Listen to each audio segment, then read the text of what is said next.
Think the framers would have envisioned an AK-47 when they wrote the Second Amendment?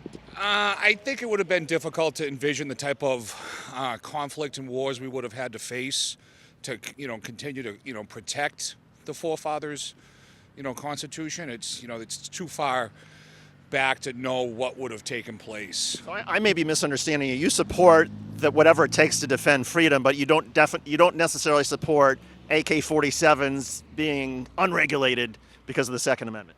Yeah, no, I mean that's a fine line. It's needs to be protected. The Second Amendment, as far as what would be the means to protect us for the type of stuff that comes against us. If you're not confused already, don't worry, it's about to get worse. This Trump supporter is speaking somehow in a way that you cannot follow, in a different way than that usually happens from Trump supporters. This guy is talking seemingly on both sides of gun control, which kind of belies the fact that he doesn't really have an opinion, but he knows the opinion ends up being what other Trump supporters believe in as far as not regulating guns, even though he kind of admits that the forefathers couldn't have envisioned the kind of guns we now do have. It gets worse. Check it out. To take away one particular weapon based on what we're seeing isn't just justified.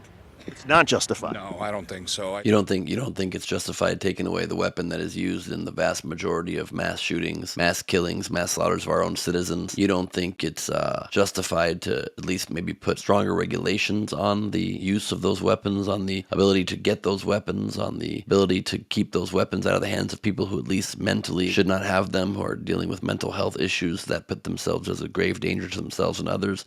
No, I don't think so. Why? I think it's because it's not the weapon, it's not the gun that's causing the crimes. It's the mental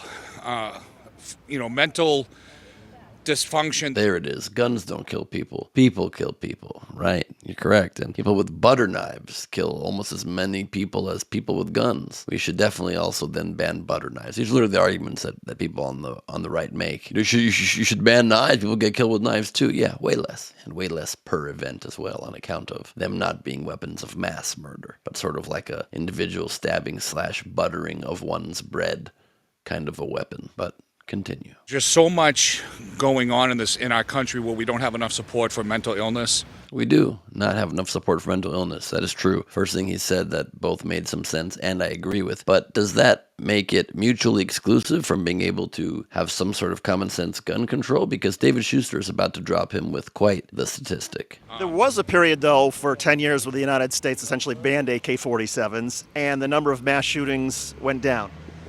Yeah, again, those are all, things that, has happened over time. But again, it's like the mental illness is the real fight we're fighting right now. We need support for all the people in the world. We've had so many suicides of people. Did you see the way that David Schuster made an excellent point about the very real statistic that for 10 years there was an assault weapons ban and mass shootings went way down? And the guy goes, yeah, that's all stuff that happened over time. Huh? What does that mean? Yeah, over 10 years when the ban was in effect and the mass shootings went down. That's what the statistic conveys. You just shook it off and said, really, mental health's the only thing here that's the issue. We need help for people all over the world. We do need that. We also could regulate weapons of mass murder, weapons of war being in our streets, and reduce deaths like we did in the past. But he ignores the fact that's presented to him plainly because it doesn't fit the narrative in his brain. And when you don't have a lot of space in there for ideas that could not only make sense if you listen to them, but also could save lives, it makes it really difficult to take in new information and to perhaps have an opinion that evolves and that could then save lives of your fellow citizens. But, your American flag tank top, I think, says it all. Young children, adults, actors, musicians that have committed suicide through mental illness, and that's really the battle we're fighting right now. So whose responsibility is it to try to help people with mental illness? Is it a community? Is it a state? Should the federal government be doing more?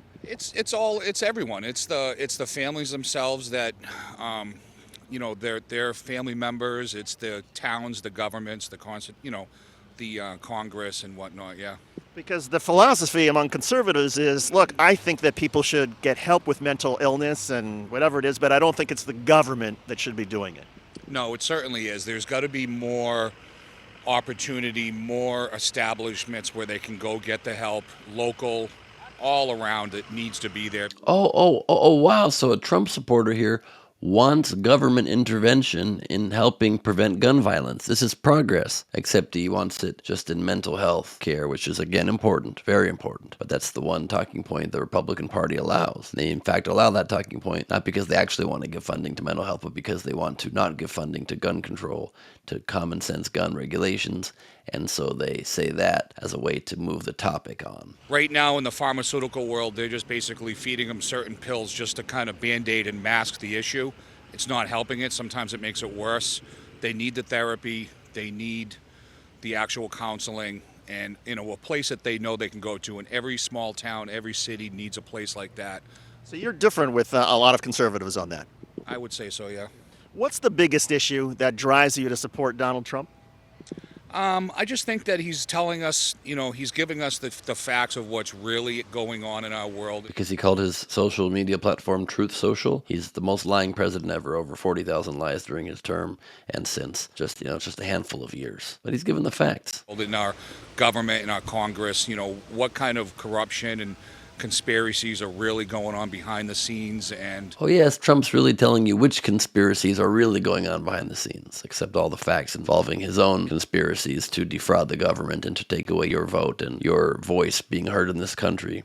That's the one that's fake, the one that you saw with your own eyes and that there's evidence for. We've seen it ourselves for many, many years, but nobody in the political platform has ever been able to come out and say anything due to the fear of what could happen. And due to the fear maybe also of not wanting to completely make stuff up and pass it on as fact. That's probably the bigger fear, don't you think? So yes, it's true, of course, that we need more mental health resources and help in this country. But if you realize and acknowledge that that's the biggest problem we have with why people obviously go crazy.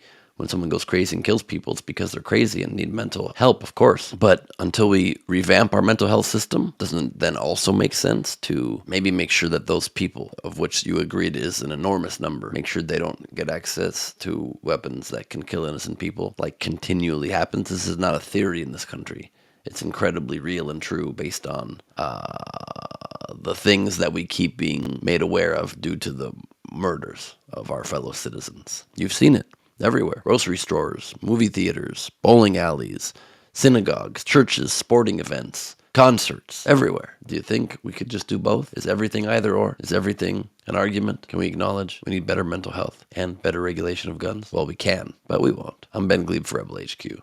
Check out my stand-up comedy videos and political commentary at Ben Gleib on Instagram, Threads, Twitter, and TikTok.